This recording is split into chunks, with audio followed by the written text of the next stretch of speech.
সূরা আদিয়াত। বিসমিল্লাহির রহমানির রহিম।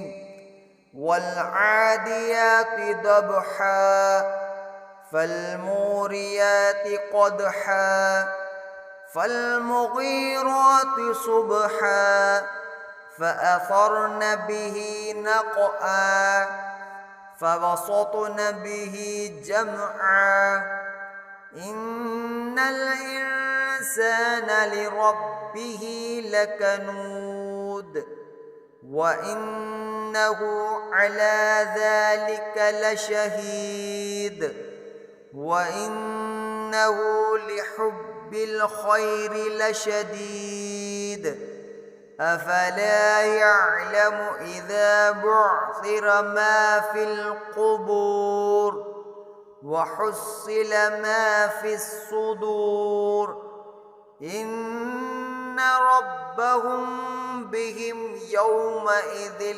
لخبير صدق الله العظيم